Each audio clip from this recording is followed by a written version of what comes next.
Some of you may think I had this rather extraordinary experience with him, but really it wasn't that extraordinary. He's been appearing to people for 2,000 years. The day of the resurrection, he appeared to 3 men on the road to Emmaus. Out of nowhere, he went home with them to supper. This is the Bible. You know, these are not legends that have been made up. This is in the Bible. He went home with them, and they didn't recognize him until he started eating. And the minute he started eating, it must have been the act of eating that made him become just a little more solid. In other words, he was shifting into that dimension enough to accommodate the act of eating that they recognized him. Once they recognized him, he disappeared. And the scripture says, into nowhere. He came from nowhere, he went into nowhere, and yet he was fully solid. They saw him. They were having dinner with him.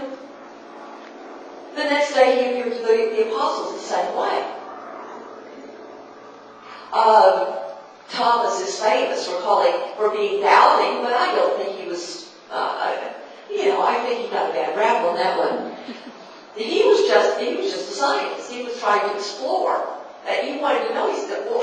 He recognized him. He knew who he was. He just wanted to see if he was also solid, or was he a ghost that had appeared? And so Jeshua said, "Okay, touch my wounds." He touched him, and it's like, oh, he was solid. But where did Jeshua come from? And then he disappeared. He appeared to people. He would appear and give sermons, and then he disappeared. Legends told. Now this is all I told you so far is actually in the New Testament. You can check it out for yourself. He did appear to Paul 3 times. Legends told it that about 2,000 years ago, this great white prophet appeared to all the tribes of the Americas. And he would just come from nowhere, and he would just leave. And he would teach them.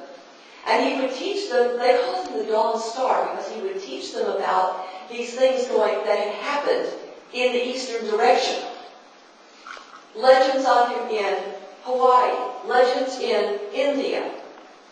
Through the centuries, he appeared to St. Francis, St. Thomas of Avila, many of the people called saints, and those who weren't saints. He appeared, after I painted his portrait, you wouldn't believe the people who came out of the closet, who were afraid they would be called insane for admitting that he had appeared to them. He said, "I go to prepare a place for you. In my Father's house are many mansions, and I go to prepare a place for you." You see, I believe that he is preparing a place for our consciousness to be absolutely fulfilled in all of our sensory abilities, so that we can see ourselves as one living fellowship of people, one living heart, that we have an immortality within us. But we're focused upon, our 5 senses tell us this is where we are. Right, because look, I'm going to run into this chair. But there are actually people, and not just because of what Jeshua taught, but there are people who can walk through this chair. I've seen them do it. There are people who can pass their hand through a brick. What are they doing? What are they doing? They are suspending this limited belief that this right here is hard and solid. Somehow they are finding the pathway between the membranes. They're finding their way through the membranes. Jeshua said the greatest path through all the dimensions is the energy of love. One of the people that I read recently talking about membrane theory was talking about it in terms of gravity. That gravity waves apparently do pass through the membranes, but they become weak and strong patterns of gravity as they alternate through the membranes. And those who are really researching this theory are looking at what elements are common to all of existence. moving through the membrane. This is where we are right now. Isn't this exciting? Yes. Really? This is awesome. This is where we are. Where finally we have the enrichment of understanding to put together the promise. And what he did, and that he's here and never been anywhere else. And people say, well, then why doesn't he show up for me? Well,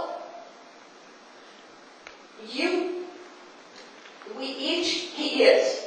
First of all, he is. You're just, perhaps he's challenging your senses to reach into those other dimensions. I was prepared to be able to see him. And I know that I was prepared by that shaft of energy that he sent into my visual apparatus because he cut it when he was through. And it was like he just took a pair of scissors and cut it. And then I couldn't see him, but I could feel him. And I could always feel him when he was in the room because I could feel his love. And I could hear him, and I could hear his voice, and I could hear him pouring messages into my heart, but I can't see him. So there was a moment at which he actually made it possible for me to see him physically. I suppose he adjusted the DNA in a very particular way, so that my senses were altered, and I could really have the full perceptual complement of his presence. And he will not rob us of our evolution.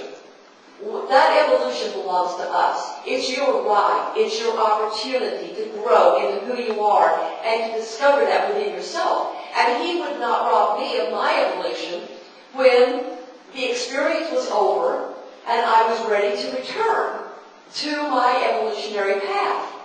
Then it became more exciting to be here, knowing that at some point in the future, I will be able to see that again, with full and complete perception, without having him to adjust my optic nerve, or what aspect of DNA. I'm not sure what he did.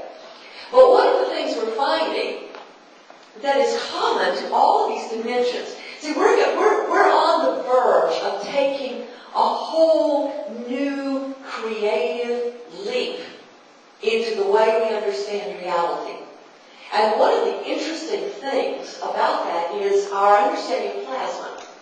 We're beginning to see that you see, we've always talked about different sizes of particles.